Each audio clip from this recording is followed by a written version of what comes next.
Hi friends. Postal డిపార్ట్మెంట్లో GDS యొక్క promotions postal assistant అలాగే షార్టింగ్ అసిస్టెంట్ వరకు ఎలా ఉంటాయో మీకు ఇప్పుడు ఎక్స్ప్లెయిన్ చేస్తాను. జీడీఎస్ నుంచి ఎంటీఎస్ అవ్వాలి అంటే ఎడ్యుకేషనల్ క్వాలిఫికేషన్ అవసరం లేదు, ఏజ్ లిమిట్ అవసరం లేదు. ఎలిజిబిలిటీ వచ్చేసి 3 ఇయర్స్, కానీ ఈ సంవత్సరానికి గాను 2 ఇయర్స్ చేశారు. జీడీఎస్ నుంచి పోస్ట్ మ్యాన్ అవ్వాలి అంటే 10th క్లాస్ ఉండాలి. అలాగే ఈ సంవత్సరానికి గాను 4 సంవత్సరాలు చేశారు.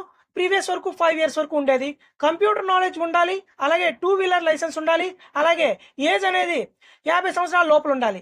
అలాగే జీడీఎస్ నుంచి పోస్టల్ అసిస్టెంట్ అలాగే షార్టింగ్ అసిస్టెంట్ అవ్వాలి అంటే 5 ఇయర్స్ ఉండాలి. ఎవరికి < 17/6/2022 ఆన్ ఆర్ బిఫోర్ జాయిన్ అయిన వాళ్ళకి 5 ఇయర్స్ ఉంటే సరిపోతుంది. అలాగే ఎలిజిబిలిటీ అది కానట్లయితే 8 ఇయర్స్ వరకు ఉండాలి. అలాగే 10+2 అనేది అంటే ఇంటర్మీడియట్ క్వాలిఫికేషన్ ఉండాలి. అలాగే < 40 ఇయర్స్ ఉండాలి. వాళ్ళకి కంప్యూటర్ నాలెడ్జ్